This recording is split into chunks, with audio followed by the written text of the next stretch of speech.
Hi, it's Matthew Dixon. I'm biking across Canada for mental health. It's a fundraiser. I've just left Iron Bridge, Ontario, east of Sault Ste. Marie. I'm headed to, trying to get to Massey today. I don't know if I'll make it that far. If I don't make it that far, I'll probably go to Serpent River.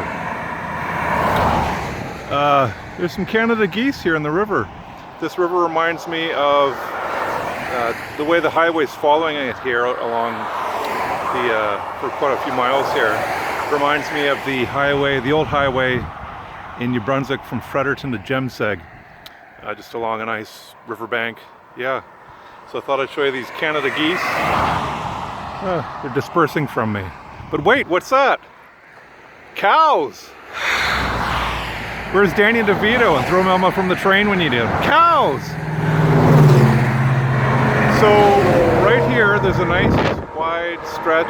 There's actually a cycle route sign back here, and a nice wide stretch of shoulder, which is, I don't know how much further it'll go on. It started at Iron Bridge, just a few miles back, and very excited about this. Today's ride has been daunting me since last night. It's been a fair bit of gravel riding, gravel shoulder riding. It goes from, there are some 2-foot wide sections of paved shoulder, which is easier to bike on. If a truck comes, I'll get off onto the gravel. But what happened was some rain started coming down. Just light rain. It's quite warm, so I'm not putting on my rain jacket. If I put my rain jacket on, I'd just be too hot. And it was just a light rain that sort of comes and goes here today. So, but what happened with the rain was when you go off into the shoulder, my fender, I don't know if you can see it, it's kind of a paper thin. It doesn't go down around the sides of the wheel, the back wheel.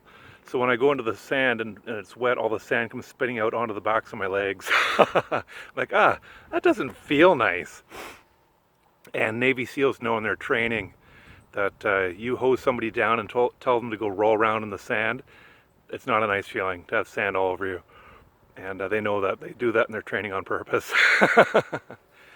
So I thought, well, I don't know. I don't feel like getting covered in sand if I don't have to. So I've been braving the narrower shoulders a bit more than I wanted to. And as soon as a truck comes or some vehicle that's a bit too close, I'll just put my brakes on hard and just stop right in the gravel and not bike into the gravel very far so the sand doesn't get on me. So that's my workaround for today. Google Street View showed me last night further down the road all the way to Espanola on the Trans-Canada that it's 1 foot shoulder roughly, maybe 2 feet in places. I didn't do a lot of checking on Google Street View, but so I don't know, I could be in for surprises today, could be in for a lot of more narrow shoulders, or it could be a nice wide shoulder. I don't know when those Google Street View photos were taken. They could have been like 2 years ago.